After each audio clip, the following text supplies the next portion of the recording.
says that he films them with a camera under his coat. But I'm like, this is 1960. How are you putting a camera? And there's a guy running the projector behind it.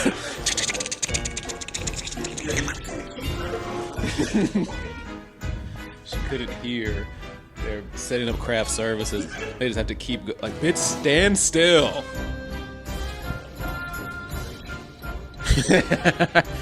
Today they just call it heavy flow day.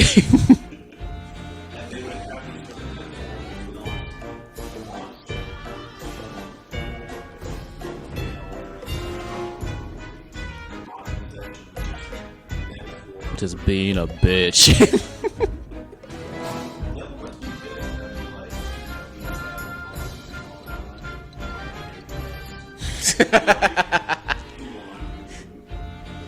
Possessed by the devil, and he just to be the mundane life of a normal suburban woman. Just going to the grocery store, just deciphering between two different bags of chicken. Just, this one's a little cheaper.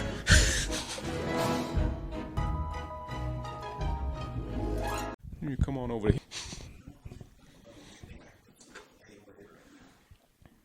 Put a little bit. How about I get half the pussy now, and then I come back. How about I put the tip in this, and then I come back. I put the balls in. You think human traffickers are like, what happened to 50% off? What happened to going out of business? What happened to fire sale? Because they all got herpes. Promo code. Damn, I can't. What is Andrew Tate's like nickname? I have to look it up and ruin it. You should have like a shirt that says like the FBI, but instead of female body inspector, it says female body investor. Female body investigation. Do you remember in high school there would be like, maybe even middle school, do you remember there would be like celebrity, like urban legends? Like you know, like kind of like Marilyn Manson's a man, and Lady Gaga had a really surgery to suck her own dick. Well, in the movie Psycho, I found this out. Apparently, like Jeanette Leigh, she like wouldn't shower. Jet Li. No, I'm talking about Jamie Lee Curtis's mom. Oh. She when she filmed that scene in Psycho, it like traumatized her so much that she never took a shower. Industry rumor that she would just never shower, apparently, and that like would make its way to like schools. She was never. That's why Jamie Lee Curtis looks like that. She's just coming out across sandpaper. Jamie Lee Curtis always looked like Christopher Lloyd. Well, Janet Leigh, like that's when they didn't hire her because she didn't, she didn't shower and she showed up to auditions with flies. Like we're not registering these flies in SAG. So there was like one actor who was like very notable for his appearances in like horror films throughout like the 50s and 60s, and his name was Vincent Price. You recognize that name at all? No, I do not. So you probably know him from playing the bad guy in The Great Mouse Detective. He was the voice of Brandyn. But he was like in a lot of very like famous horror films, like The House of Wax. And the only thing I recognized him from was apparently he's the narrator of the Thriller music video. Mm-hmm. He was just on set going like, Michael is about to walk up to the child at the playground today. It was a misty day on an October morning. One child alone outside playing kickball by himself because he wasn't picked. Michael moved on because he didn't need somebody athletic. Yeah, I don't think I know the Mouse Detective. You ever saw The Great Mouse Detective? No. It's like Sherlock Holmes was madness. It's kind of creepy. It's like there's like somehow they kidnapped a human little girl, but it's just like a bunch of rats kidnapping a child, which makes no sense. The sequel, what they wanted to do originally is like they kidnapped a gay man and one of them went in his ass. Wasn't that Richard Gere? Yeah, it was Richard Gere. That's another celebrity rumor. How did that get started? It's so specific that it must be true. Because like nobody's just gonna improv that. Like, I wonder if any of these things have started at a lunch school table and just made its way into the world. Like I heard.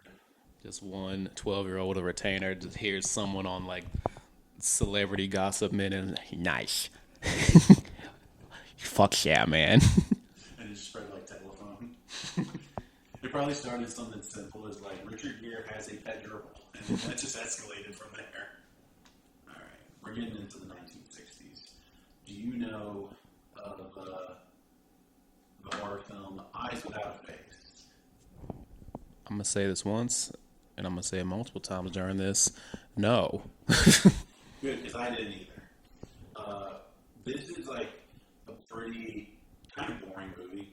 It's literally just a woman who has she's like wears like a Phantom of the Opera mask. She's involved in a terrible car accident, but her dad, who's a plastic surgeon, he just starts kidnapping bitches to take their skin so he can graft onto his daughter's face, who is mangled in the car accident. It's a good dad. It is a good dad, but at the same time, it is also kind of creepy for he's like, I just really want my hot daughter back. How old is his daughter? Probably early mid-20s. Oh, I'm thinking like a child. No. Okay. I mean, maybe No, because that's what she wants. Don't make it creepy. She doesn't want to be disfigured. She doesn't want to be ugly. She wants to be desired. And daddy provides. Mm-hmm. Anything for my little girl. Mm-hmm. Same year, 1960, another film. It's called Peeping Tom. Mm-hmm. And I read the plot, and I probably have to go and actually see the movie to understand how this works. Because it's just like a simple serial killer thriller for a John who he likes to pick up prostitutes, and then it says that he films them with a camera under his coat. But I'm like, this is 1960. How are you putting a camera on? Like, you see like a 3-foot bulge in his coat? Like, And they didn't get Polaroids back then. and there's a guy running the projector behind it. Yeah, did you see the key grip? What was that? She couldn't hear. They're setting up craft services. They just have to keep like, bitch, stand still. And then they go into they get the film, then they have to take it to the dark room, and then they have to look like, we didn't get it. We didn't get the shot. And hope she comes back to this park. It makes no sense why he's called Peeping Tom, because when I read, obviously I'm not watching all these films, when I read the Wikipedia So different summary, talk about all this stuff. so yeah, he's like picking up prostitutes, he's filming them as he encounters them, and then he films himself murdering them as he like goes back to their apartments. And this is like a British film, which is going to be a little odd because like this kind of fucked up for a film during the 1960s, the early 1960s too. And eventually you'll come to find out that I guess this is right before the British just became fucking pussies, because eventually they're gonna have this thing called the Videos Nasties list, where they just ban a bunch of like violent, gory films that come out of America and say, not here. You're not showing that here. Because they, so he stabbed them probably, right? Because they don't have guns. Yeah, he has a secret knife built into his tripod that he then disconnects. Isn't the tripod also supposed to be secret? Yeah, Like you could just have the knife. He's like showing up with an AV club set. And they're just like, this is totally normal. That's how Junie ended up in Spy Kids. Like, that's how he ended up. Like, he became that guy. Secret compartment for the Subway sandwich I brought. And also a secret compartment for this NDA, so you do not tell after I murder you. Yeah, you remember the whole, like, one of your teeth can, like, one of those 5 things when your teeth can be, like, collapsed and, like, become a cyanide tablet? Oh, yeah. It's like he just has one that can become, like, a roofie while he's making it. You put it in her mouth. I always liked in Spy Kids that they had the microwave that made McDonald's. I was like way too dumb to be behind this thought, but I remember him. Do you remember how he could do an exact impression of his sister? Mm-hmm. And it's like I didn't have any concept until years later. He's like, damn, he's talented. No wonder he got to fuck the hottest woman in the world, Megan Trainor. No, because he called her on the phone and he acted like he was The Rock. That's how he got her. The biggest hit '60s would probably be Rosemary's Baby. Now, the plot of Rosemary's Baby is kind of hilarious. Because first off, the scariest thing in this film, I think, is that it stars Mia Farrow. And it's good. So as the audience is watching, you're just completely wondering if she's just going to turn to the camera and greet you the entire time. The snitch of all snitches. Obviously directed by Roman Polanski. By the way, I did a little bit of digging on the Roman Polanski 13-year-old girl case. And what is really funny about the fact that he fled was that he fled from what he was about. First off, he got a plea bargain for just up to 90 days in a medical facility, and then probation. And then, but even that was like, I gotta get the fuck out of here. And this dude, honestly, had no remorse whatsoever. So in 1979, Polanski gave a controversial interview discussing the case. He said, if I had killed somebody, it wouldn't have had so much appeal to the press, you see. But fucking, you see, and the young girls, judges want to fuck young girls. Juries want to fuck young girls. Everyone wants to fuck young girls. The interviewer says, granted that you have this interest in young girls, and you have never concealed that you have this interest in young girls. Wasn't an incident like this one bound to happen eventually? And Polanski responded, looking back at it, it probably was bound to happen, yes. This guy gave no fucks. He's gone now. He doesn't care. He probably has one of those, like, listen, my mom died in the Holocaust. My wife was killed by Charles Manson. He probably had this. It's time for me to get something. You know, I've been taking too many L's right now. Give a little something for the P, man. One for the gipper, one for the gripper.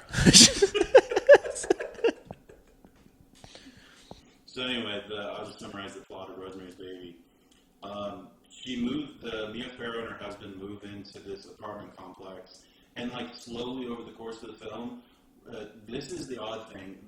Apparently, everyone in the apartment complex is like a part of this secret satanic cult, which I thought was odd for that. Like, it's not like some weird Masonic like fraternity. It's just like people who live in this apartment building. Mm-hmm. It's like I can't live in building A because they worship the devil. I have to live in building B because they're a little chill instead.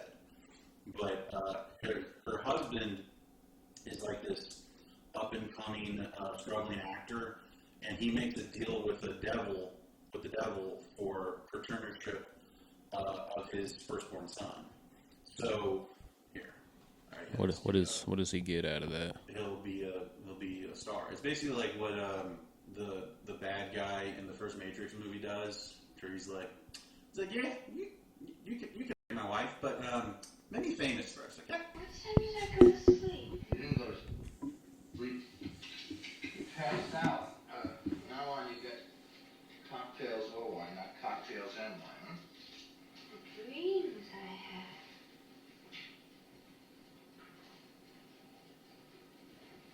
Don't yell. I already filed him down. I didn't want to miss baby night. And a couple of my nails were ragged, and it was kind of fun in a necrophile sort of way. So yeah, she just wakes up to scratches on her back and arms, and he's just like, "Yeah, it was me. Listen, we're trying to start a family here, honey. We can't be windows." Honey, you're 24 years old. We got to try something new. Let's spice it up, you know? Sort of the first iteration of the zombie movies is the Night of the Living Dead, famously directed by George Romero. He'll have several other sequels to this. Apparently, like, the first iteration of zombies were not like, zombies? Yeah, they weren't like corpses coming back to life and like trying to eat you. It wasn't like cannibalistic, like dead. It was just like brainwashed people through like voodoo magic. So it's like Trump supporters? No, it's more like actual slaves. Mm-hmm. Because the majority of the films that depicted like zombies, it was like very primitive black tribes being coerced into basically doing chores by doing voodoo. Africans with like bones in their Yeah, mouth. I mean, it was being done by other Africans. It was black on black crime. Yeah. You know that this is the first horror film to have or it's actually one of the first major films to have a black lead. It starts off with like a white woman lead, but like a quarter or halfway through the film, the actual lead of the film is this like young black man, and he's the one that's actually like doing a good job of like killing the zombies. Oh, guess who's coming to kill you? So he's trying to he's trying to save these white people. Mm-hmm. And all the zombies are calling him Uncle Tom. It was 1968 though, so You ain't throwing no TVs out the window. You're not participating in the LA riots. You're here saving these honkies. this is the same year that MLK got shot too. Oh, he probably gave him the gun. He probably the one that did it. Uh-huh. So he is the last one to survive in the film. Mm-hmm. But since it's 1968, he wakes up to no more zombies. The police are there, and the police are trying to pick off the last remaining zombies, and they just see him. They think he's a zombie. And they just shoot him. They're like, "There's one more." And they shoot him. That's the end of the film. Fuck yeah. And that man was Marion Chauvin. He was a cop, and then he taught his son to be a cop, and then his son. The badge has been passed down from generation, and it went from a gun, and then it went to the son used a nightstick, and then the grandson was just so efficient he just used a knee. You know, just they all got better at their jobs, is what I'm saying. Years of experience. Mm-hmm. Now we can move on into the 70s. I've seen The Exorcist because apparently that was the first film to scare my mom. Mm-hmm. She apparently snuck in when she was like 12 years old. She was like,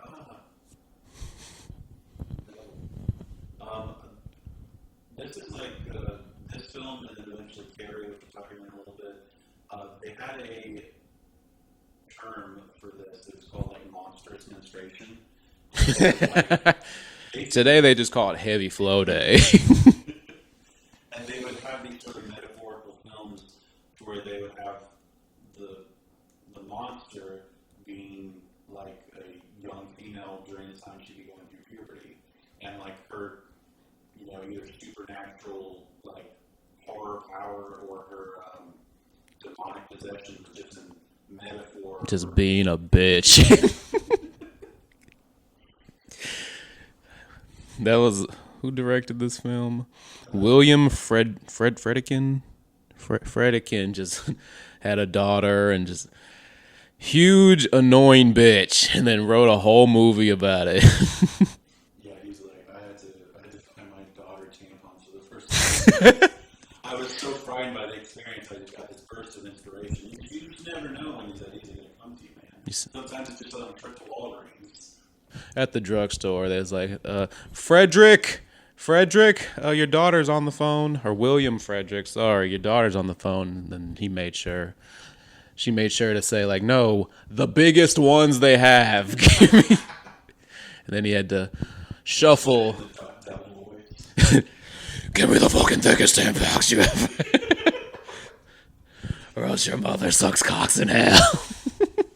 It's like, how long has even menstruation been known to like medical science? Like, this might be like why like in the 1500s they're always like being burned at the stake. I mean, that must have been what happened though. It's like you just see, like if you're a doctor back then in like, you know, 1582, and you just like why is this woman bleeding from her genitals? Like, this must be the devil.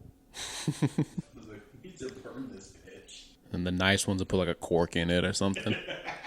They just get fatter and fatter, just filled with blood, like SpongeBob or something. I mean, it must have been dangerous for the time period because like she's gonna just like be attracting like wolverines and like bears into the village. She goes swimming and see the piranhas, sharks, of course. Yeah. That's how Jaws started too. Or nerd sharks. Nerd sharks. Nerd sharks. Oh They're no, the nerd sharks are be like. They try to be nicer and like buy her stuff. I see you came to the beach without any toys or beach balls or anything. Can I offer you anything? You have some sharks that you can get out of that. Just get. I'm sorry, I have 17,000 teeth. I just take a little nibble of that for you. Does that feel good for you? It's good. It's good for me, of course. I come from your pleasure. Mm-hmm. I've seen the nurse sharks, they're like the gay sharks. They can smell HIV in the blood from away. You cut to that scene from Finding Nemo where they hit the shark hits the blood. Oh, that's gay.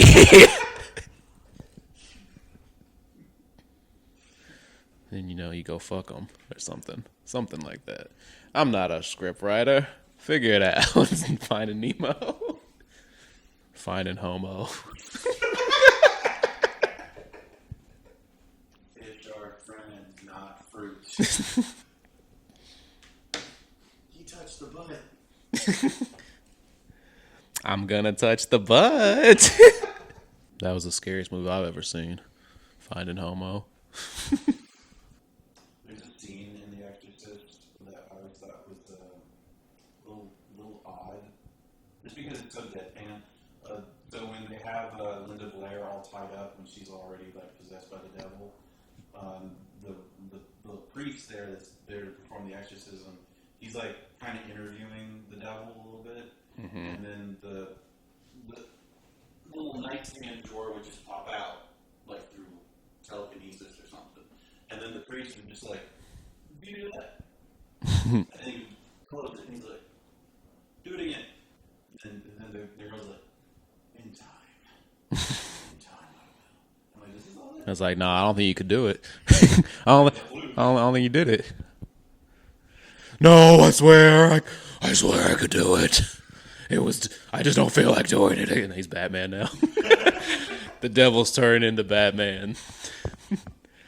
I swear I could do it. Devil must be pissed having to be inside with all these women all the time, getting paid less, and do laundry and babysit. Damn, that's a good sketch. Possessed by the devil, and he has to be the mundane life of a normal suburban woman. Just going to just going to the grocery store, just deciphering between two different bags of chicken. Just, this one's a little cheaper. And then I'm on a strict budget. The devil wants to get some snacks or something, but I gotta watch my figure, or else my husband won't want to fuck me anymore. Then you gotta get the rice cakes. The devil is just trying to be fuckable. Like, why can't this marriage work out? You don't talk to me anymore. We don't ever it's like you don't even want to touch me anymore. Is it the horns? I go to Pilates. Whatever I'll do it. I just want to keep our family a family. And then that's the end of the movie. The devil leaves the body, but he misses the family. That's what the devil's been missing in his life as a family. Yeah, he just wants somebody to take care of and love him.